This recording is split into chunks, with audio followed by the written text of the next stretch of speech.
ओम का नियम पढ़ लिया था अपन ने। प्रतिरोधों का संयोजन हो गया था, कनेक्शन। कुछ पॉइंट लिखवा रहा था मैं लास्ट में आपको, कुछ पॉइंट लिखने हैं। पहला पॉइंट लिखना, घरों में विद्युत उपकरणों को समांतर क्रम में संयोजित किया जाता है। विद्युत उपकरणों को समांतर क्रम में संयोजित किया जाता है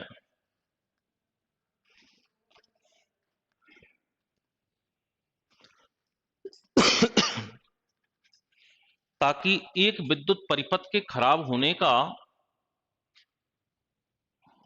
इलेक्ट्रिक सर्किट के खराब होने का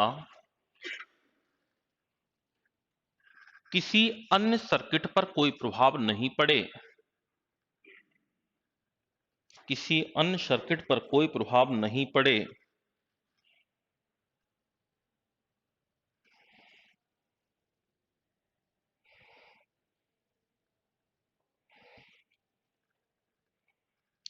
तथा सभी उपकरणों को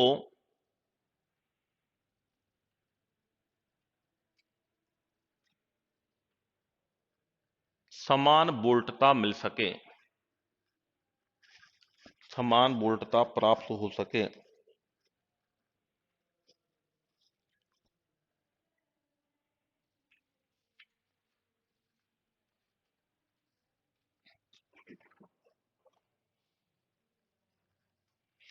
अगला पॉइंट लिखना, घरों में फ्यूज वायर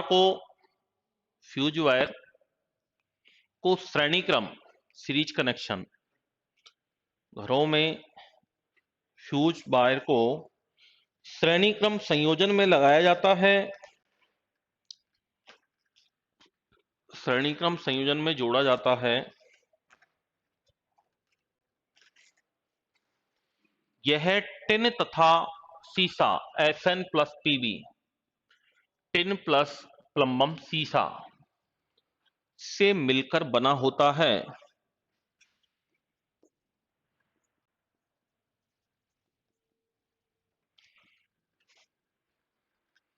टिन तथा सीसे से मिलकर बना होता है। टिन इसमें होता है 63% और प्लम्बम सीसा होता है 37%, 37%।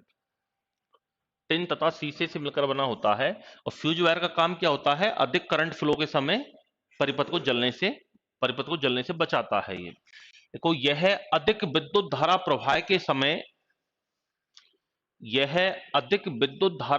के समय परिपथ को जलने से बचाता है।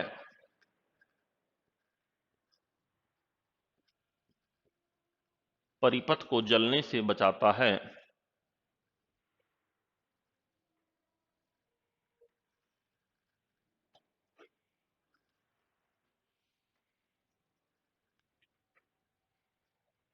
इसका मेल्टिंग पॉइंट तो कम होना चाहिए, अल्प, और रेजिस्टेंस है वो उसका होना चाहिए हाई। को अल्प गलनांक उच्च प्रतिरोध वाला होना चाहिए।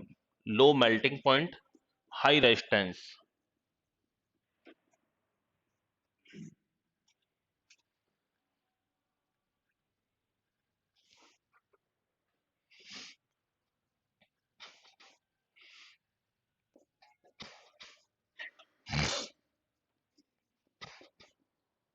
नीचे लिखो, मानव शरीर का रेजिस्टेंस 1000 ओम।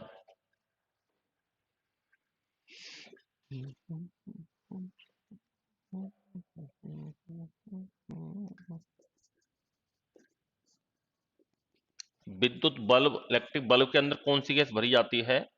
Argon gas.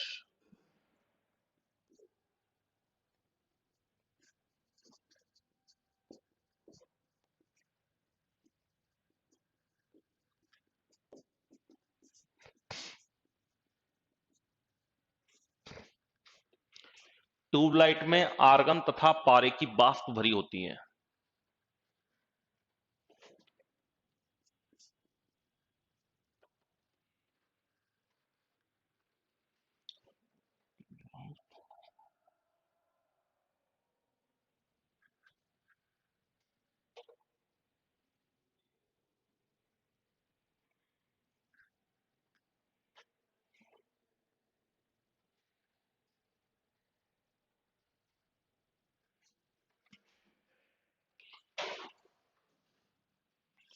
नीचे लिखना एलईडी, सीएफएल और एलसीडी।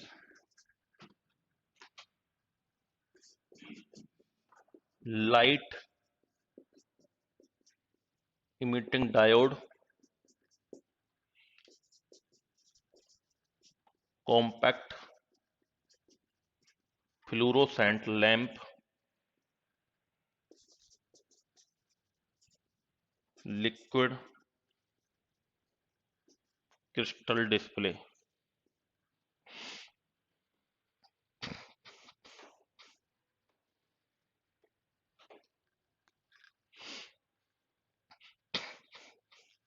Liquid crystal display.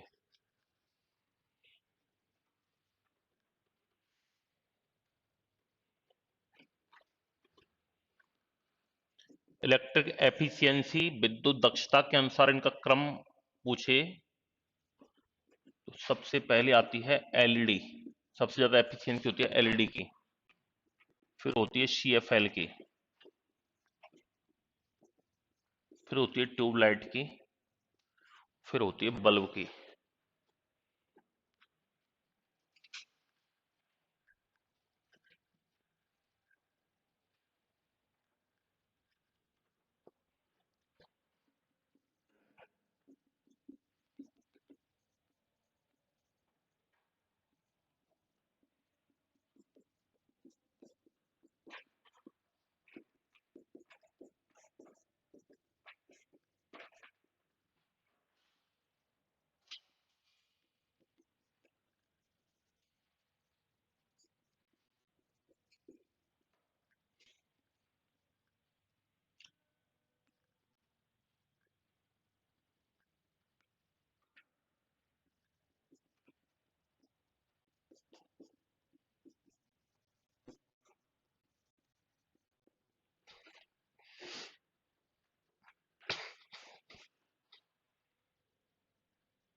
घरों में एसी का यूज होता है प्रत्यावर्ती धारा का, जिसकी फ्रीक्वेंसी होती है 50 हर्ट्ज और वोल्टेज होता है 220 वोल्ट तक की। एसी को डीसी में चेंज करने वाले उपकरण को क्या कहते हैं? रेक्टिफायर कहते हैं।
अब लिखो विद्युत सेल।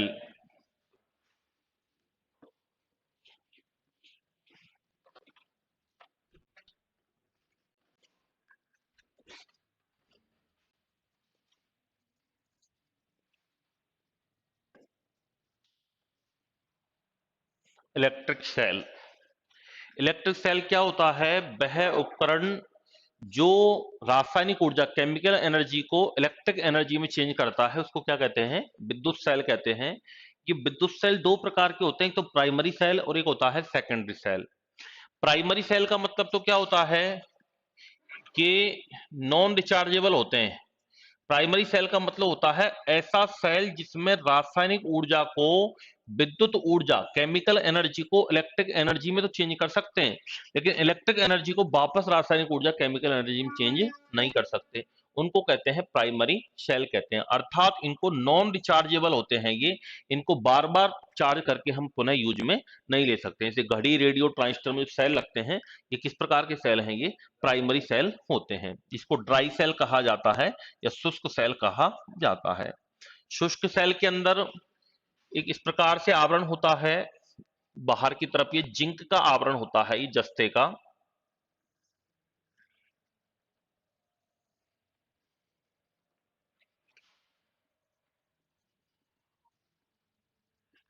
जिंक का जो लेयर होती है ये किसका काम करती है? कैथोड। कैथोड का मतलब होता है नेगेटिव, ऋणात्मक का काम करती है ये। और इसके बीचों बीच में एक छोटी सी कार्बन की छड़ लगी रहती है काले कलर की। कभी आपने बचपन में सेल को तोड़ा हो तो इस प्रकार से कार्बन की एक छड़ होती है ये। इसके ऊपर पीतल की एक टोपी लगी रहती है।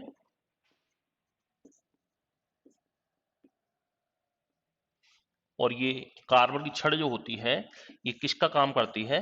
धन का काम करती है, धनाग्र कार्य, जिसको कहते हैं एनोड का कार्य करती है ये। पॉजिटिव आयन का काम करती है। और ये कैथोड का। ये प्रश्न आ सकता है क्वेश्चन कि भाई शुष्क सेल में कैथोड का काम कौन करता है, एनोड का काम कौन करता है? ये जो जिंक का आवरण है, इसके अंदर कुछ पदार्थ भरा रहता है, इसको कहा जाता है NH4Cl, अमोनियम क्लोराइड प्लस इसके अंदर जिंक क्लोराइड, ZnCl2। इसका क्या भरा होता है? मिश्रण भरा होता है। और इसके अंदर एक इस प्रकार से एक मलमल की थैली होती है, एक थैली टाइप में होती है व्हाइट कलर की, उसमें MnO2, मैग्नीज डाई ऑक्साइड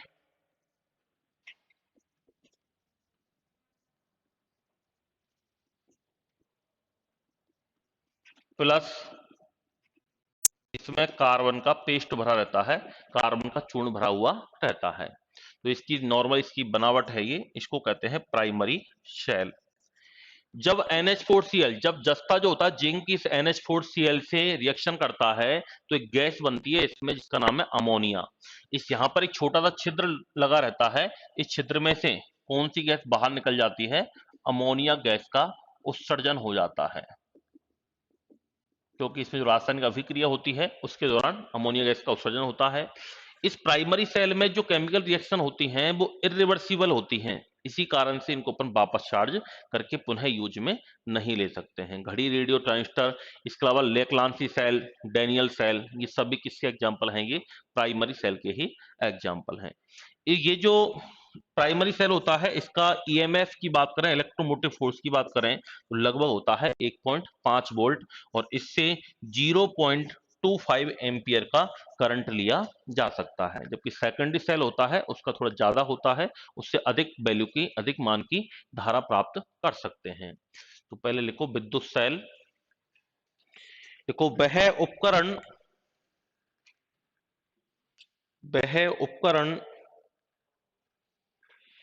जो रासायनिक ऊर्जा को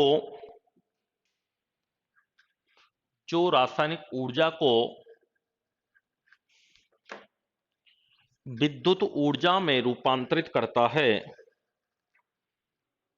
रासायनिक ऊर्जा को विद्युत ऊर्जा में रूपांतरित करता है,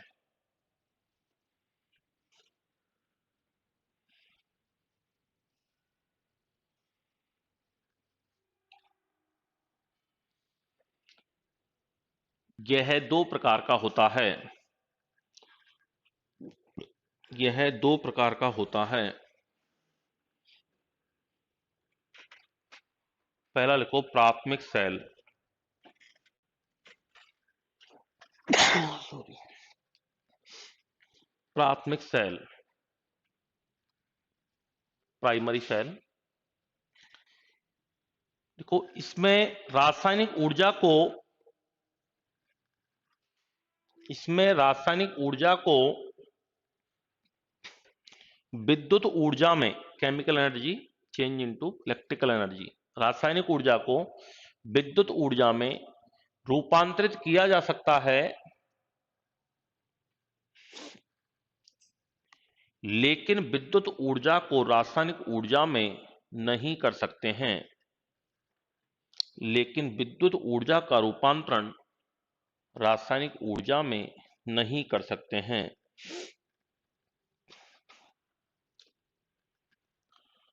अर्थात ये नॉन रिचार्जेबल होते हैं।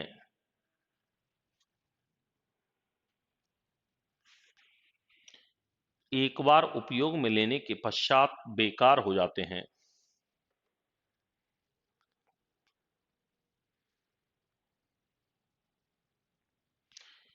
एक बार उपयोग में लेने के पश्चात बेकार हो जाते हैं। इस सेल में होने वाली रासायनिक अभिक्रियाएं, केमिकल रिएक्शंस, इस सेल में होने वाली अभिक्रियाएं अनुत्क्रमणीय इरिवर्सिबल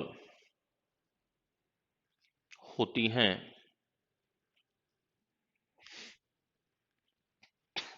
इरिवर्सिबल होती हैं।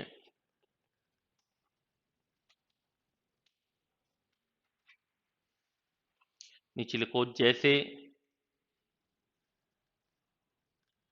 ड्राई सेल, शुष्क सेल, लेक्लांसी सेल, डैनियल सेल। जैसे ड्राई, लेक्लांसी सेल, डैनियल सेल आदि।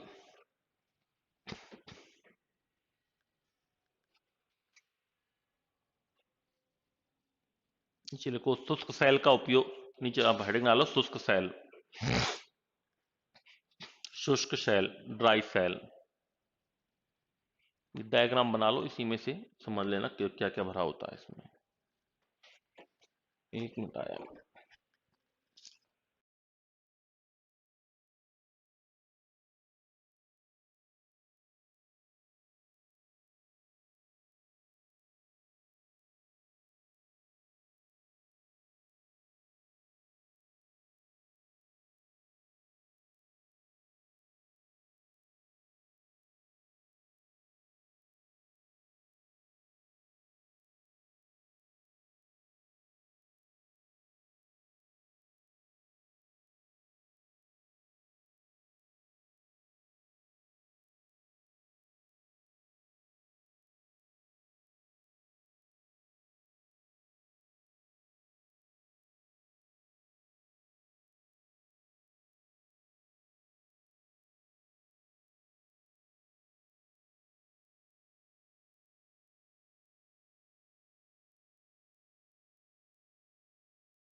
दूसरा लिखो द्वितीयक सेल, सेकेंडरी सेल। एक मिनट लाइन और लिख लो। ये नीचे लिखना, शुष्क सेल का ईएमएफ 1.5 वोल्ट होता है। ड्राई सेल का इलेक्ट्रोमोटिव फोर्स ईएमएफ विद्युत वाहक बल 1.5 वोल्ट होता है।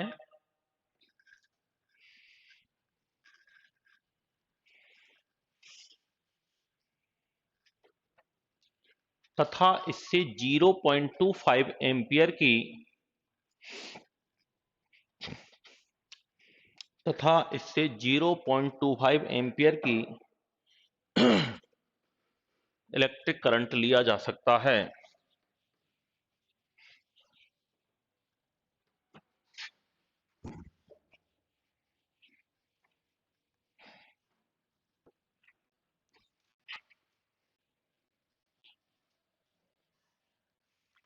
दूसरा लिखो द्वितीयक सेल, सेकेंडरी सेल।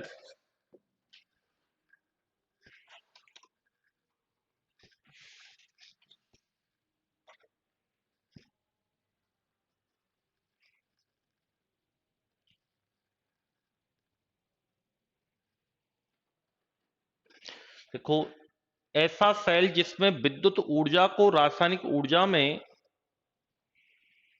ऐसा सेल जिसमें विद्युत ऊर्जा को रासायनिक ऊर्जा में परिवर्तित किया जा सकता है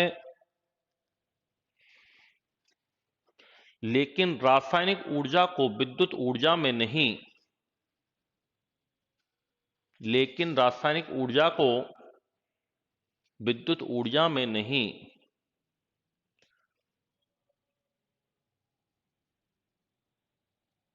नहीं, उल्टा लिखवा दिया, गलत, सेकेंडरी में गलत लिखवा दिया थोड़ा सा। वो चेंज हो सकती है, दोनों हो सकती है, विद्युत को रासायनिक में तथा रासायनिक को विद्युत ऊर्जा में चेंज किया जा सकता है। अर्थात ये रिचार्जेबल होते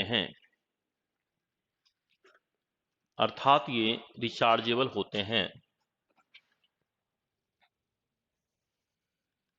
जैसे सीसा संचायक सेल, जो अपने वाहनों की बैटरी आती है ना, इसको, जो लेड की तो बनी होती है, वो प्लम्बम की शीशे की बनी होती है।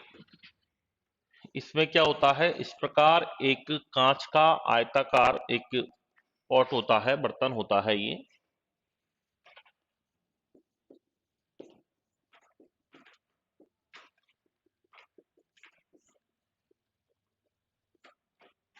इसमें शीशे की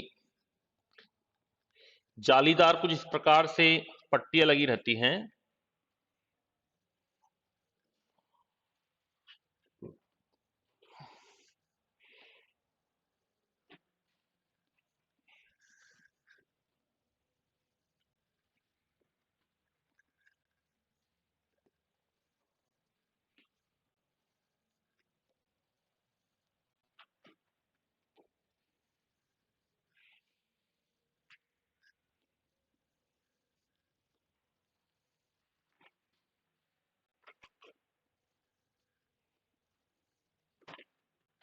इसमें ये बिल्कुल एकांतर क्रम से कैथोड और एनोड से जुड़ी रहती हैं, जैसे first, third, fifth, seventh, ninth, ये तो जुड़ी रहती है, प्लस यानी एनोड, और ये वाली जुड़ी रहती है कैथोड से, यानी नेगेटिव आयन से, नेगेटिव चार्ज से जुड़ी रहती है।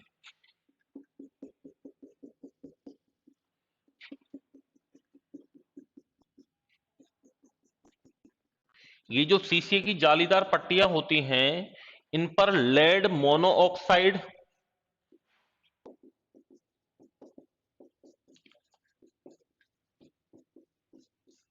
पीबीओ, या इसको लिथार्ज भी कहते हैं, प्लस सल्फ्यूरिक एसिड, गंधक का अम्ल,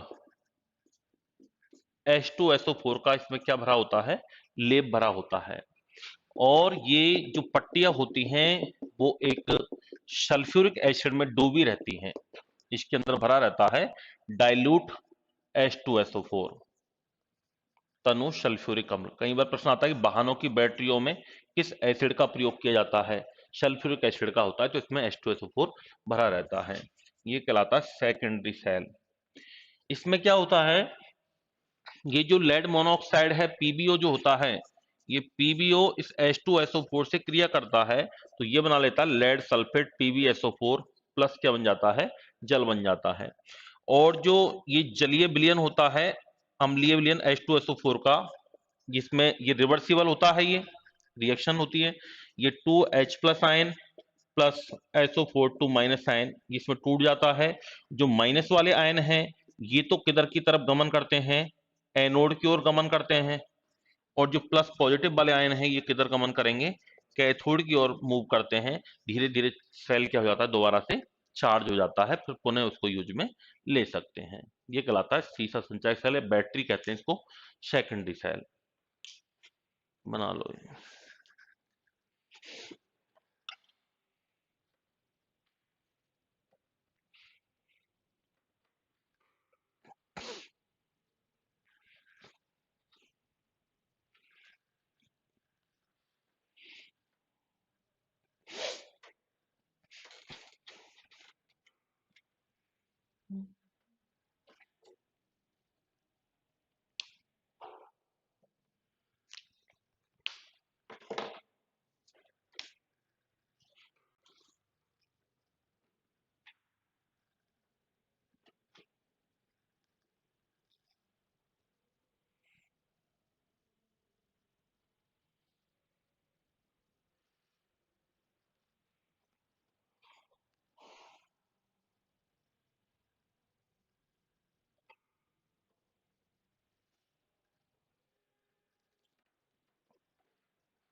हम्म। हाँ, इसकी स्ट्रक्चर में कांच का लिखते हैं, वैसे आपने देखा होगा प्लास्टिक का दिखता है वो वाइट वाइट, लेकिन मेन उसके अंदर कांच का ही होता है वो, शीशे की पट्टियां ही होती हैं उसके अंदर।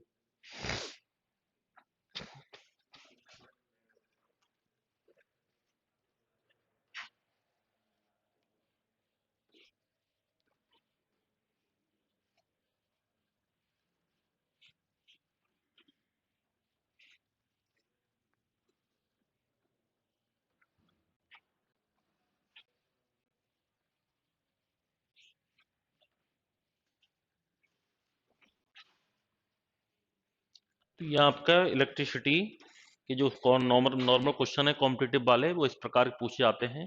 लाइट हो गया अपना फिजिक्स में, इलेक्ट्रिसिटी हो गया, वर्क पावर एनर्जी हो गया, मोशन हो गया, फोर्स हो गया, और ग्रेविटेशन वगैरह वो कंप्लीट हो ही गया था, फोर्स वगैरह अभी केंद्रीय।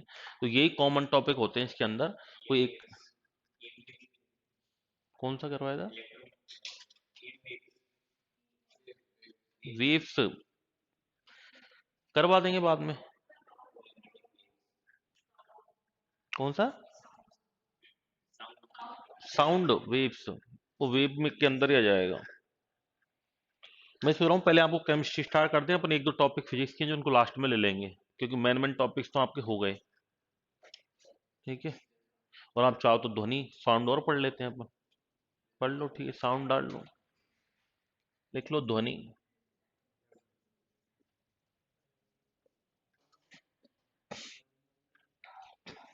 साउंड।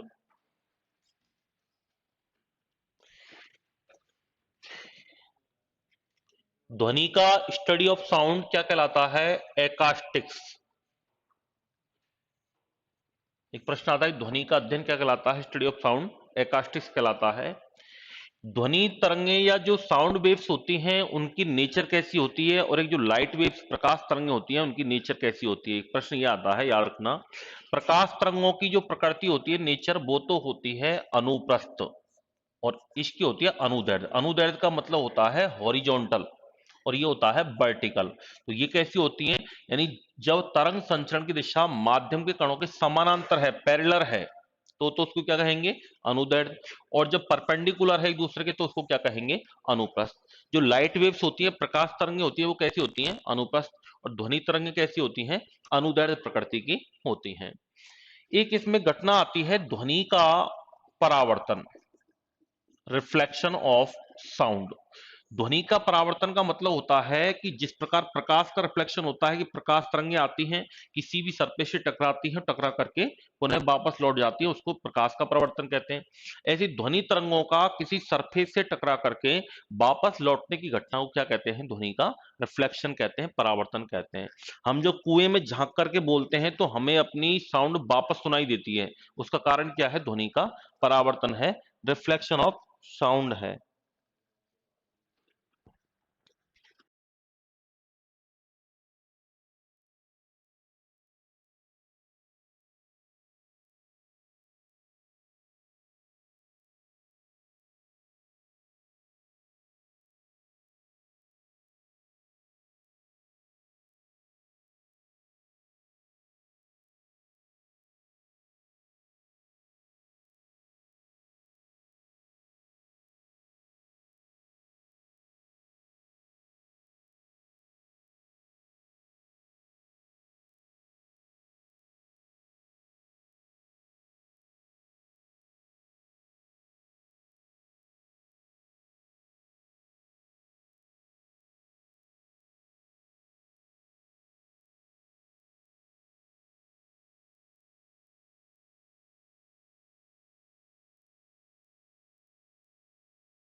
डॉक्टर जो यंत्र काम में लेते हैं उसको स्टेथोस्कोप कहते हैं। ये स्टेथोस्कोप भी किस सिद्धांत पर काम करता है?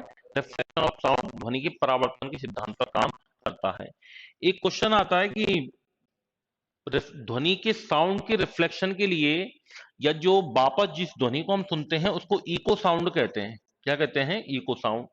इको साउंड सुनने के लिए सरफेस या परावर्तक सतह, जो रिफ्लेक्टेड सरफेस है, और जो श्रोता है, ऑडियंस है, उसके मध्य की डिस्टेंस कितना होना जरूरी है? कम से कम। मतलब छोटे रूम के अंदर आपने देखा होगा आवाज गूंजती नहीं है। जैसे ये बड़ा रूम है, इसमें आवाज गूंज रही है, थोड़ा सा लग रहा है आवाज गूंज रही है, जबकि छोटे रूम में, अगर ये रूम इतना छोटा सा होता तो इसमें आवाज गूंजती नहीं। मुझे खुद को ऐसा लग रहा है कि जैसे मेरी आवाज हल्का फुल्का रिफ्लेक्ट हो रही है। क्यों? क्योंकि कम से कम 17.2 मीटर होना जरूरी है।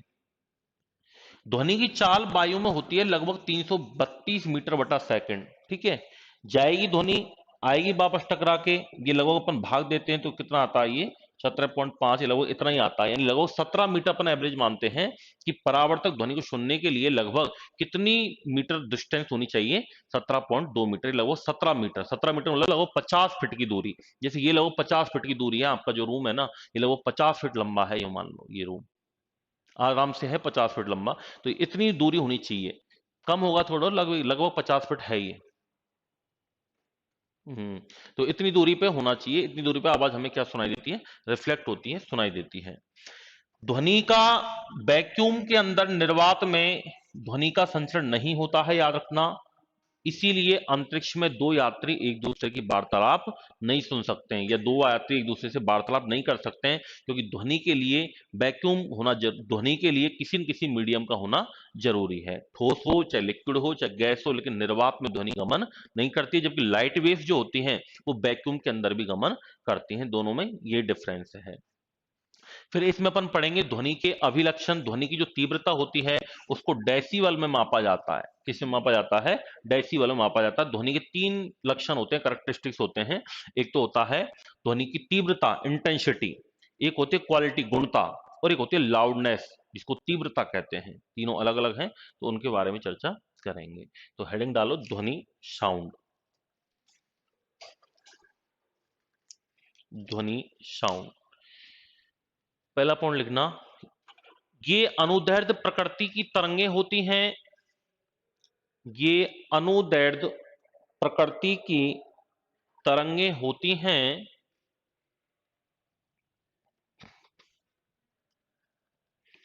अर्थात माध्यम के कण, अर्थात माध्यम के कण तरंग संचरण की दिशा के समानांतर होते हैं। अर्थात माध्यम के कण तरंग संचरण की दिशा के समानांतर, पैरेलल होते हैं।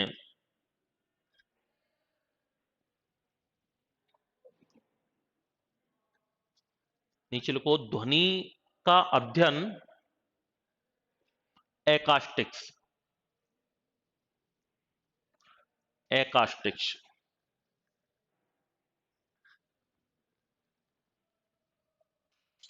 नीचे लिखो, ध्वनि का परावर्तन, रिफ्लेक्शन ऑफ साउंड।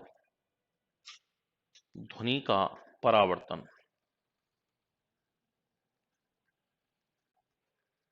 को ध्वनि तरंगों का किसी सरफेस से टकराकर, ध्वनि तरंगों का किसी सरफेस से टकराकर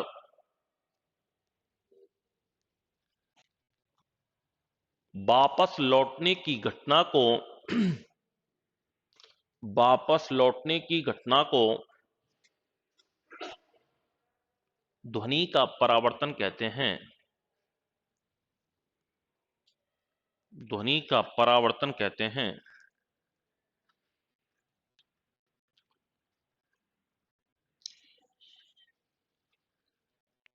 देखो, जैसे स्टेथोस्कोप ध्वनि के परावर्तन के सिद्धांत पर कार्य करता है।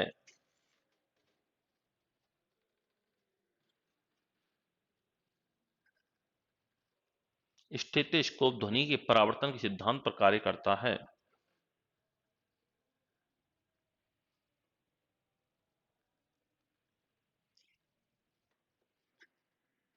आवाज का गूंजना इसका एक एग्जाम्पल है, आवाज का गूंजना। नीचे एक पॉइंट लिख लो, प्रतिध्वनि सुनने के लिए परावर्तक सतह तथा श्रोता के मध्य की दूरी, परावर्तक सतह तथा श्रोता के मध्य की दूरी कम से कम 17.2 मीटर होना जरूरी है, कम से कम 17.2 मीटर होना जरूरी है।